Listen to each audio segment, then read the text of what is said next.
Hello student. आज हम लोग जीव विज्ञान के अंतर्गत मोनेरा जगत से संबंधित चीज़ें पढ़ेंगे कि मोनेरा जगत क्या है और ये किस प्रकार से हमारे जीवन में महत्व रखता है। मोनेरा जगत किस संबंध से संबंधित है और जीव विज्ञान में इसकी कौन सी शाखा है और किस तरह की जीव जगत से संबंधित ये पढ़ता है। तो यहाँ पर देखिए, सबसे पहले आता है जीवाणु और नीलहरित शैवाल। जीवाणु जो बैक्टीरिया होते हैं, बैक्टीरिया अत्यंत सूक्ष्म होते हैं और ये हमारे वातावरण में चारों ओर पाए जाते हैं। पृथ्वी, जल, आकाश, नभ, सब जगह ये हमारे चारों ओर पाए जाते हैं और यहाँ पर कुछ लाभदायक बैक्टीरिया भी होते हैं और कुछ जो है हानिकारक भी होते हैं। तो यहाँ हम लोग कुछ मोनेरा जगत के जंतुओं के बारे में पढ़ेंगे। तो ये तो होते हैं कुछ जीवाणु जो नीलहरित शैवाल भी हो सकते हैं। नीलहरित शैवाल जैसे ब्लू ग्रीन एल्गी, जिसे हम लोग उदाहरण देते हैं नॉस्टॉक बोलते हैं उसे, ब्लू ग्रीन एल्गी को। यहाँ पर ये सारे क्या होते हैं, एक कोशिकीय जंतु होते हैं। इनमें सब में एक कोशिका पाई जाती है लगभग।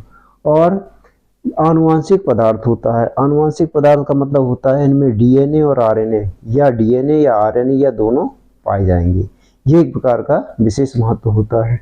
यहाँ पदार्थ को कोशिका द्रव से पृथक करने वाले के लिए, पदार्थ को जो कोशिका द्रव होता है पदार्थ का, उसमें को जो कोशिका द्रव होता है उसमें पृथक करने के लिए इसमें केंद्रक नहीं हो पाया जाता, यानी केंद्रक इसमें पाया ही नहीं जाता, ये इसमें अनुपस्थित होता है।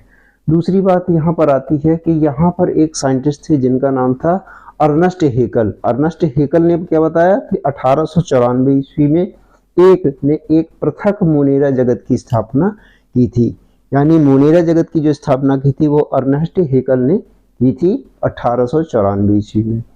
दूसरी बात आती है जगत मोनेरा में कोपलैंड एक साइंटिस्ट थे। कोपलैंड, इन्होंने 1956 में समस्त प्रकार के प्रोकैरियोटिक जीव, जितने भी समस्त प्रकार के प्रोकैरियोटिक जीव थे, मैंने जीवों में आरंभिक केंद्रक, इन्होंने बताया कि इनमें एक आरंभिक केंद्रक पाया जाता है, लेकिन वह केंद्रक संपूर्ण नहीं होता। कैसे नहीं होता यहाँ पर देखते हैं। जैसे किसमें नहीं होता है, जैसे जीवाणु है, साइनोबैक्टीरिया है, आर्क बैक्टीरिया है और माइकोप्लाज्मा।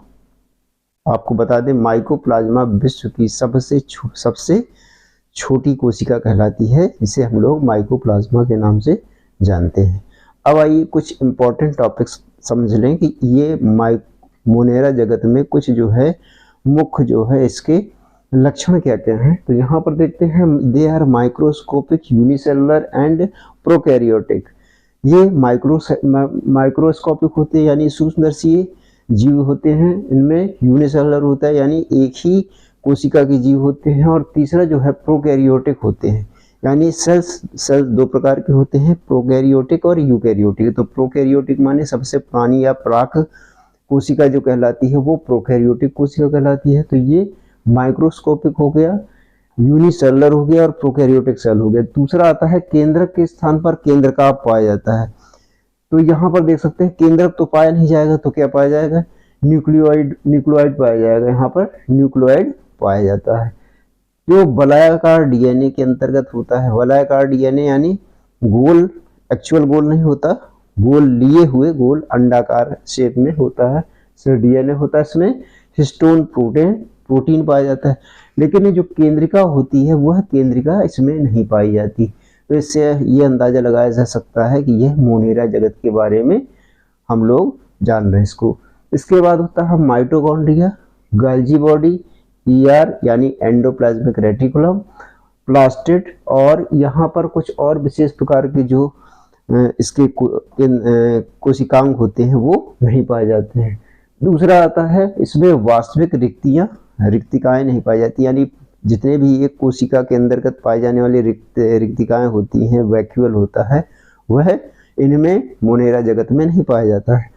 यहाँ होता है 70S प्रकार के, यानी दो प्रकार के राइबोसोम मिलते हैं, एक 70S प्रकार के और एक 80S प्रकार के। तो 70S प्रकार के राइबोसोम केवल और केवल मोनेरा जगत में पाए जाते हैं। यहाँ प्रजनन प्रक्रिया अलैंगिक प्रकार की होती है, यानी अलैंगिक प्रकार, इसमें किसी प्रकार का सेक्सुअल रिप्रोडक्शन नहीं होता है। दूसरा आता है यहाँ पर प्रचलन, जो एक जगह से दूसरी जगह जाएंगे जाएंगे या एक जगह से दूसरी जगह का इनका जाने का तरीका होगा। ये किससे जाएंगे? कासाव, यानी कासाव के द्वारा और कसाविका द्वारा, यानी फ्लैजिला के द्वारा ये एक जगह से दूसरी जगह की को जा सकते हैं। यहाँ पर 8वां आता है लैंगिक जनन अनुपस्थित होता है, जो कि मैंने आपको पहले ही बताया है। और कुछ मोनेरा जगत में पुनर्संयोजन की स्थापना इनमें मिलती है। पुनर्संयोजन की स्थापना जो है इनमें विशेष रूप से मिलती है। अब मोनेरा जगत के हम दो प्रभागों में बांट सकते हैं। दो प्रभाग किस कौन कौन से होते हैं? यहाँ पहला प्रभाग होता है, और पहला प्रभाग है यू बैक्टीरिया, जिसे हम लोग यू बैक्टीरिया के नाम से जानते हैं। और दूसरा प्रभाग है आर्क बैक्टीरिया। यू बैक्टीरिया के अंतर्गत आने वाले जो होते हैं, इनमें वास्तविक जीवाणु और कुछ वास्तविक जीवाणु होते हैं और सामान्य जीवाणु होते हैं। दूसरा होता है यहाँ साइनोबैक्टीरिया, यानी नील हरित शैवाल, जिसे हम लोग ब्लू ग्रीन एल्गी बोलते हैं। तीसरा आता है यहाँ पे माइकोप्लाज्मा के बारे में। माइकोप्लाज्मा जो हमारे संसार में सबसे छोटी कोशिका होती है, उसे हम लोग कहते हैं। तो इस तरह से आज हम लोगों ने मोनेरा जगत के बारे में कुछ लक्षण पढ़े। स्टूडेंट, हो सकता है मेरे द्वारा लिखा हुआ आपको यहाँ समझ में ना आए, तो मेरे डिस्क्रिप्शन बॉक्स में जाकर उसे टेलीग्राम चैनल में आप इसे मेरे PDF के माध्यम से आप इसको पढ़ सकते हैं। और आज के लिए इतना ही। Thank you.